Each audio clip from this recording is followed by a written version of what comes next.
In the last video, there was a problem with the shooting skill. If the mouse is pressed wildly, the skill will fire repeatedly. Now we'll fix the skill to only fire once per click. Open the skill's cast skill event and insert a conditional branch command. This will be used to determine if the actor is in the idle state. Before casting the skill, set the actor's status to skill casting. After the cast skill is over, set the character status to idle. This will prevent the problem of the skill casting too much.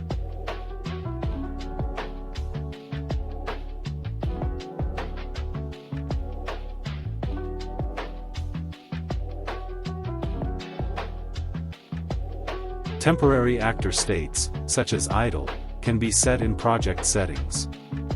All actors will automatically have these states assigned. Next, we'll modify the previous implementation of idle and skill casting to make them more generic.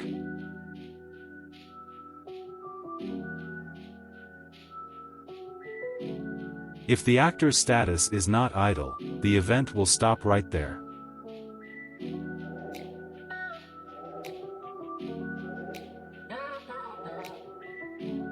Click the shooting skill and add the mana consumption attribute. Go into the shooting skill's cast skill event, and add a conditional if command set to if any conditions are met.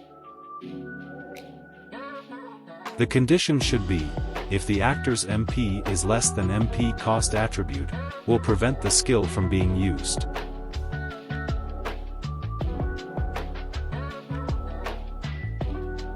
Insert a set number command, named MP cost, then subtract MP cost from the triggering actor's MP.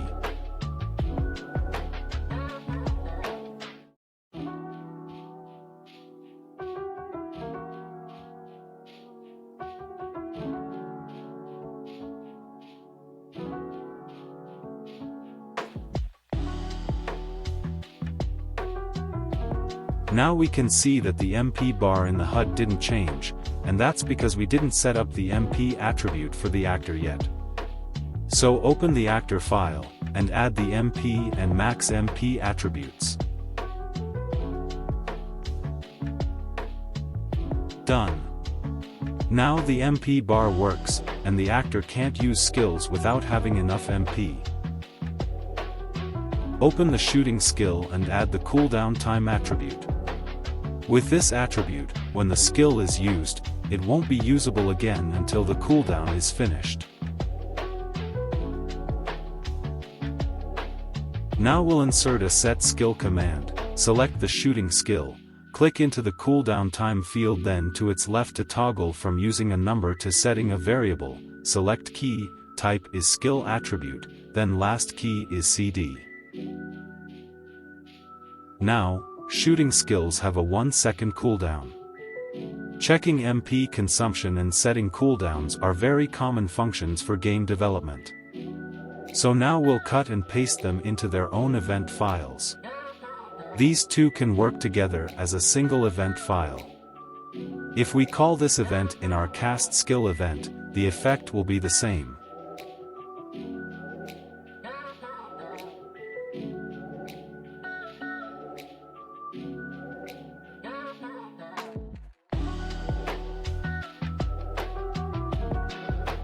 When developing games, you will encounter many instructions that are used repeatedly. Keeping such functions in public events makes them easier and more convenient to use as needed. We call this behavior framing.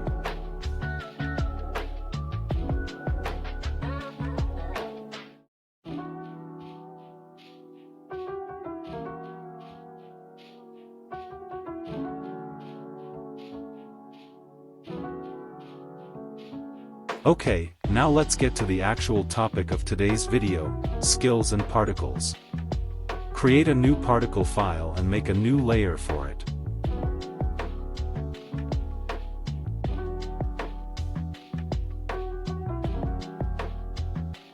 Go to Animation Settings and set the particle image.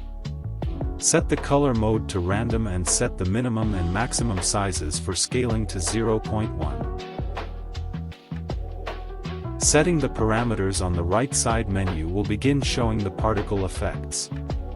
First, set the random movement speed between 100 and 1000. The moving angle of 0 degrees is equal to positive, and movement continues rotating clockwise. All angles follow this pattern. Set the moving angle of 0 to 360 degrees to spread particles around.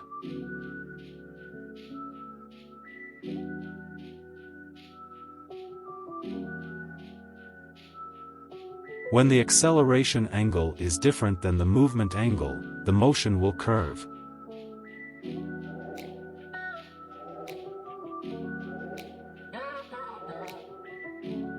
Set the initial particle angle to 0 to 360 degrees. We can see the particles change as we modify rotation speed and rotational acceleration.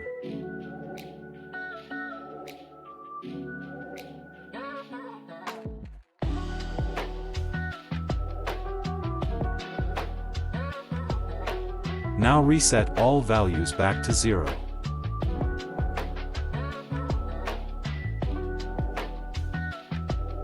Turn on the anchor point display switch. The red cross in the center is the particle's anchor point. Set the level and moving speed of the anchor point. When the anchor point moves to the right, particles will move in the opposite direction. In this example, the set rotation speed will become a spiral motion. Increase the duration of particles to 2000 milliseconds. If the rotation speed is a range, it becomes an irregular spiral motion. By modifying the initial anchor point and the moving anchor point, the pattern can be changed into a reverse spiral.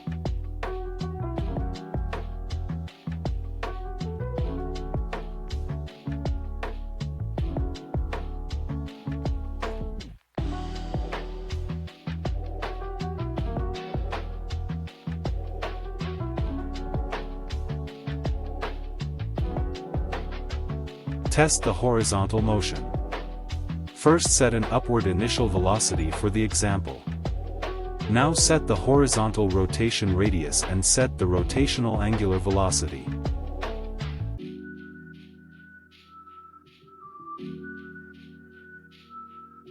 You can also set the radius and the expansion acceleration. If the initial angle is a random angle of 0 to 360 degrees, we can make a cyclone effect.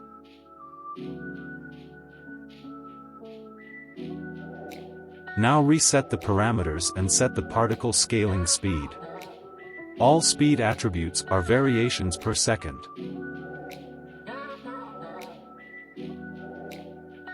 A zoom speed of 0.1 means increasing the zoom factor by 0.1 in 1 second.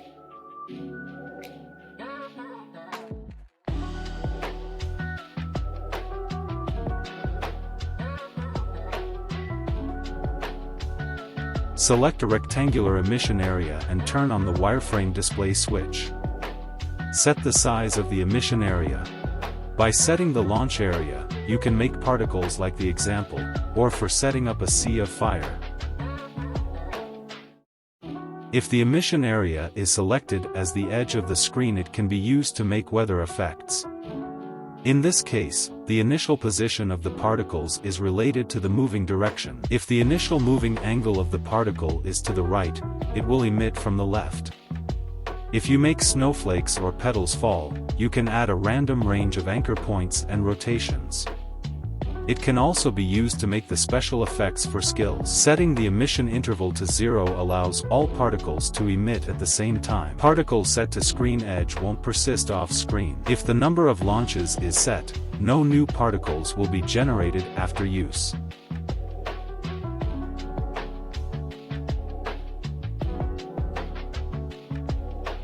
This can make an explosion effect. A layer can have up to 1000 instances at the same time if the set survival time deviation is 1000 milliseconds. Survival time of particles will be random from 1 to 3000 milliseconds. Delete the demo layer and create a new layer named Laser Gun. Select a rectangular particle map. set zoom size to 0.2 and rotation angle to 90 degrees. Because we left skill effect default, it's 0, which is the right side. Select the fixed color mode and set the color of the particle. We'll use the particle emitter to simulate a simple trailing effect. Set launch interval to 10 milliseconds, survival time 1500 milliseconds and build time 1000 milliseconds. Since the laser cannon is moving at high speed, the launch interval should be shorter. Open the gun animation, add the laser cannon action and delete the sprite layer and create a particle layer.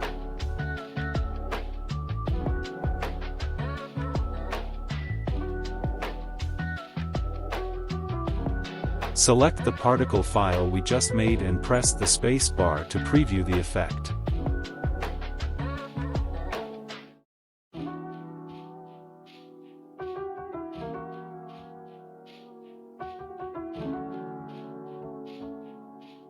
Rename the particle file to laser cannon, then hold down the Control key and drag it to duplicate the shooting function.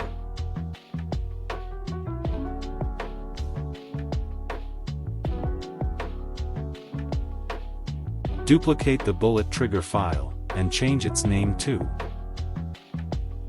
Change the new trigger's shape to rectangle.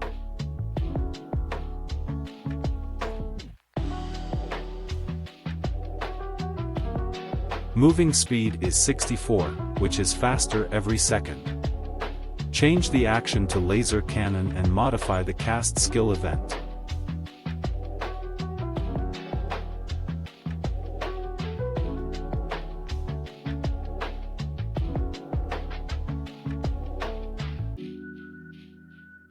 Create a laser cannon trigger with the relative angle of 0 degrees.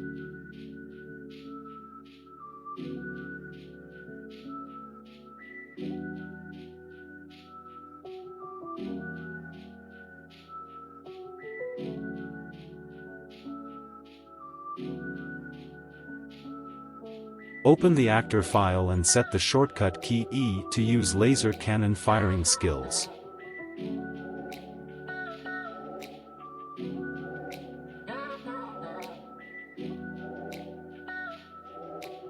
The angle at which particles are found is always 0.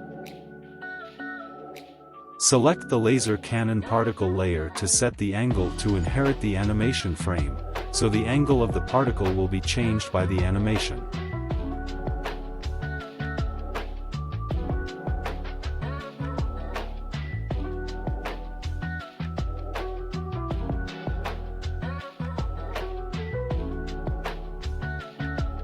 Modify the laser cannon skill icon. Now set a sound effect for it in the cast skill event.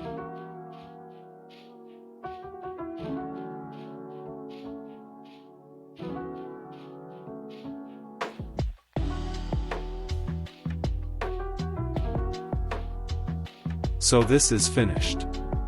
And because particles are produced in high-speed motion, a tail is pulled out of each shot. Now we'll add a little recoil.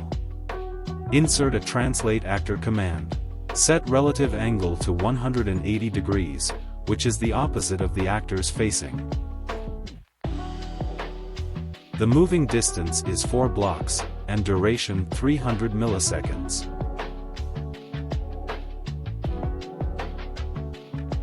Now we'll add knockback. Open the laser cannon trigger.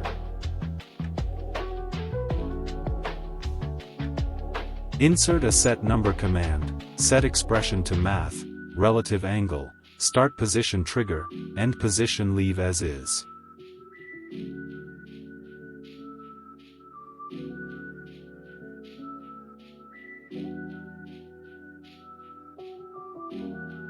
Now insert a translate actor command, select angle then toggle to use a variable, create a variable named angle, distance 4 tiles, easing 1, duration 200 milliseconds. Now the enemy actors will be pushed away when shot. Now to introduce some debugging functions. F1 will toggle life bars on and off, F2 will toggle movement paths on and off, F3 will toggle trigger visibility on and off. With it on, we can see that the laser cannon's trigger is too large. Adjust it, set the height to 2.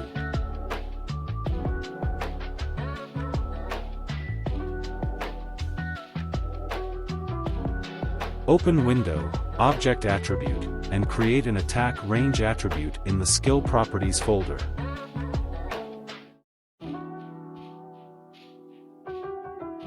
Add Attack Range, 2 attribute to the laser cannon skill and edit the cast skill event. Modify the Create Trigger command and set the zoom factor to the skill's attack range attribute.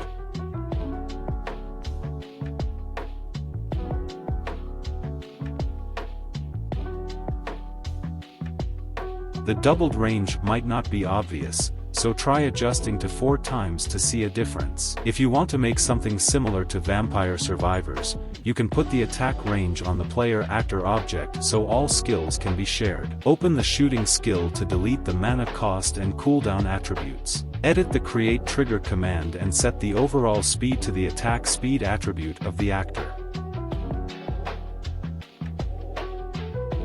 Open the actor file and add the attack speed attribute set to 0.25.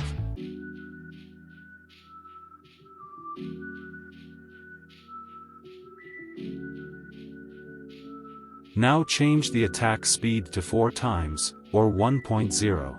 You can also add attack speed and attack range to equipment. I won't go into details here, so to make the next skill I'll just copy another skill. Open the Archer skill folder, and copy the 3 burst arrow skills. Rename them to Grenade. When building a game's framework, you must make the copied event instructions into public events. Once you have made your game's core framework, the later development is simply to copy and modify it. Modify the Grenade skill icon and change the cooldown time.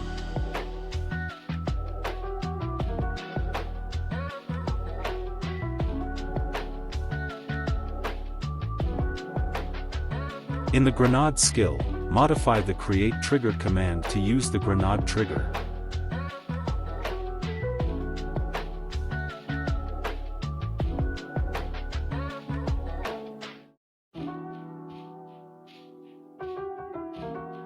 Open the Grenade trigger, edit the actor hit event, and delete redundant event commands. Modify the Create Trigger command and use the Grenade explosion trigger. Open the actor file, and add the Grenade skill and set its shortcut key to F.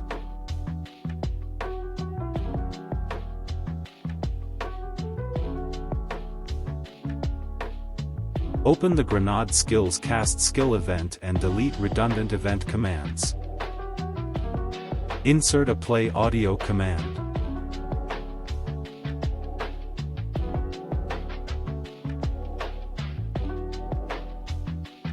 Open the Grenade explosion trigger and edit the auto-run event to insert a play audio command.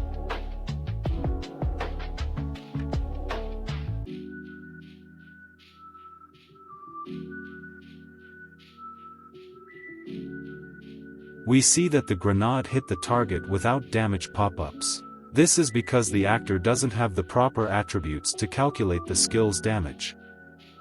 In this case, the actor's attack and defense attributes are used to calculate the damage.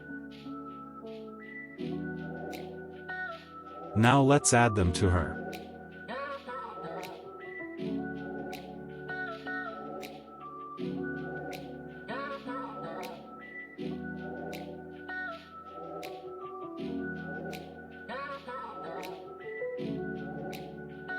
Got it. Now the skill does damage as it should. Class dismissed.